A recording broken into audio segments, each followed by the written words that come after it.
प्रिय शिष्यों, साहित्य विमर्श चैनल में आप सभी का स्वागत है। आज के इस वीडियो में मैं आधुनिक हिंदी साहित्य में राष्ट्रीय चेतना का उद्घोष करने वाले एक युग प्रवर्तक व्यक्तित्व बाबू भारतेंदु हरिश्चंद्र जी, जो प्राचीनता के पोषक और नवीनता के उन्नायक हैं तथा वर्तमान के व्याख्याता और भविष्य दृष्टा हैं, आज हम उनके व्यक्तित्व एवं कृतित्व के विषय में चर्चा करेंगे। अंधेर नगरी चौपट राजा, टके शेर भाजी टके शेर खाजा।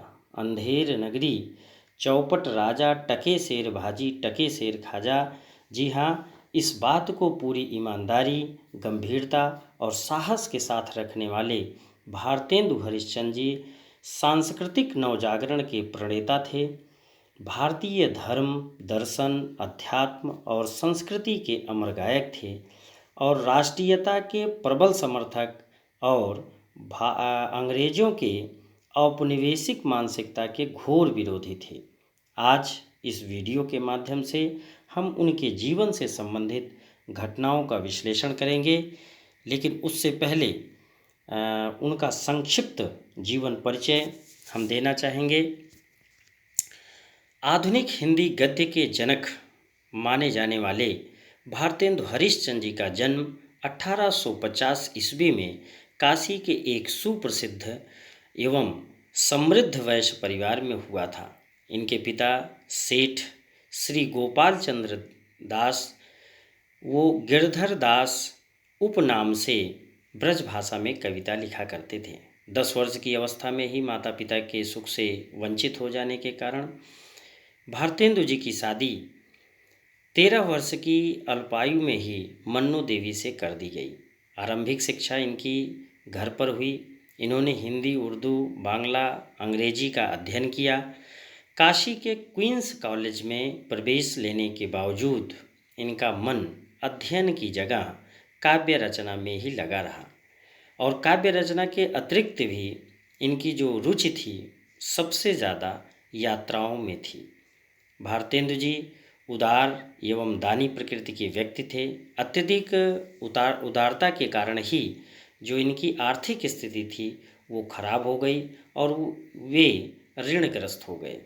उसी तनाव में ये क्षय रोग के शिकार हो गए, जिसकी अंतिम परिणति मात्र 35 वर्ष की अल्पायु में ही 1885 ईस्वी में इनके मृत्यु के रूप में सामने आई। अपने छोटे से जीवन काल में ही इन्होंने हिंदी की जो सेवा की, उसके लिए उन्हें सदैव स्मरण किया जाता रहेगा। अब इनका साहित्यिक योगदान। भारतेंदु एक व्यक्ति ही नहीं बल्कि युग थे।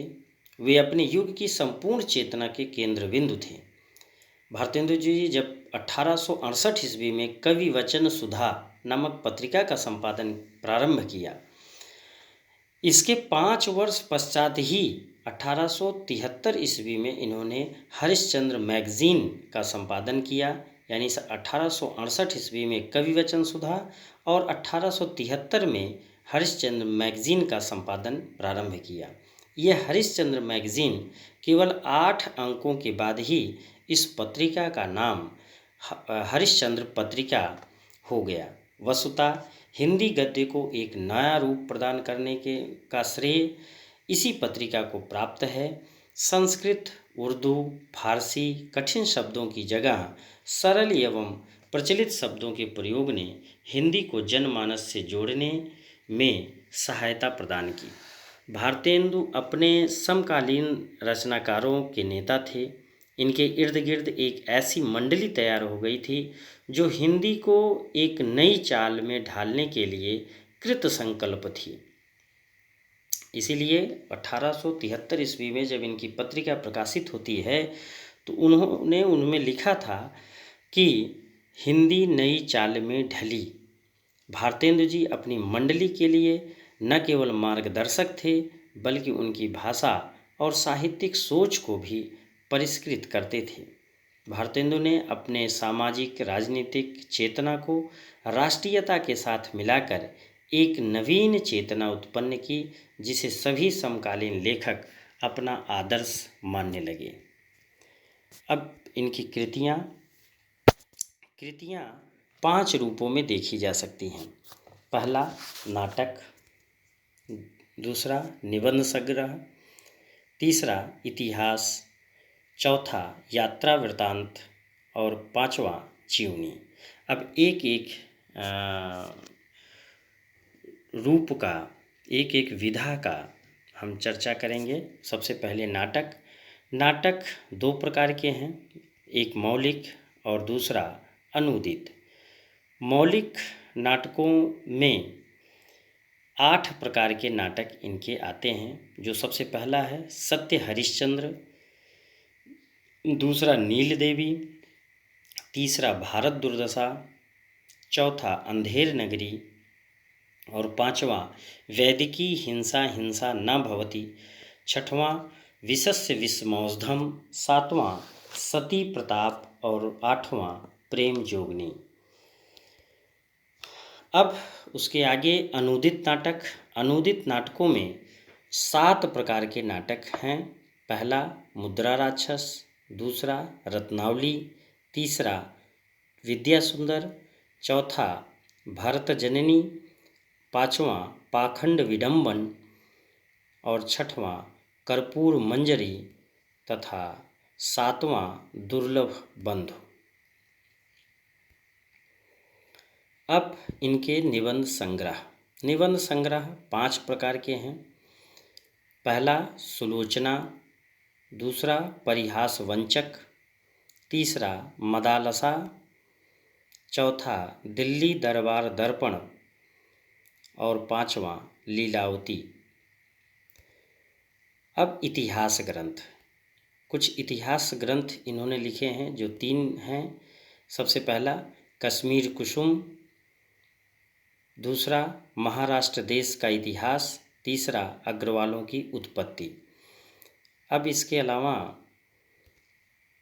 यात्रा वृत्तांत। यात्रा वृत्तांत में 2 प्रकार की यात्रा वृत्तांत है इनका। एक पहला सरयू पार की यात्रा और दूसरा लखनऊ की यात्रा। अब जीवनी। जीवनी 2 जीवनियाँ इन्होंने लिखी हैं। पहला सूरदास और दूसरा जयदेव। संपादन। इन्होंने 2 पत्रिकाओं का संपादन किया है। पहला कविवचन सुधा और दूसरा हरिश्चंद्र मैगजीन, जो 8 अंकों बाद हरिश्चंद्र पत्रिका हो गई। इनकी भाषा, भारतेंदु जी मजी हुई परिष्कृत भाषा को सामने ले आए, जो हिंदी भाषी जनता की बोली थी। भाषा में जन सामान्य में प्रचलित सरल शब्दों एवं लोकोक्तियों व मुहावरों का प्रयोग इनके काल में बढ़ा। भारतेंदु के प्रयास से ही विचारों एवं आधुनिक चेतना को वहन करने में समर्थ गद्य विधा के अंतर्गत खड़ी बोली का प्रयोग व्यापक स्तर पर किया जाने लगा। साहित्य जन सामान्य के दुख दर्द से जुड़ा और व्यापक चेतना को प्रचारित करने का एक सशक्त माध्यम बना। अब इनकी शैलीगत विशेषताएं क्या हैं? भारतेंदु जी अपनी शैली के स्वयं निर्माता हैं।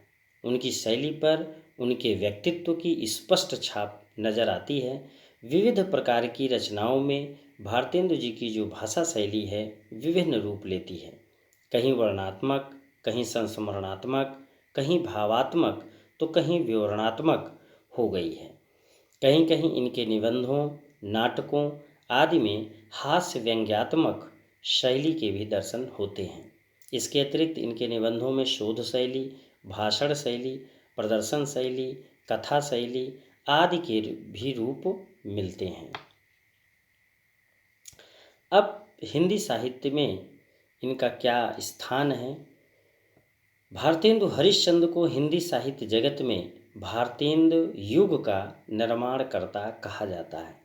वे अपने युग की संपूर्ण चेतना के केंद्र बिंदु थे।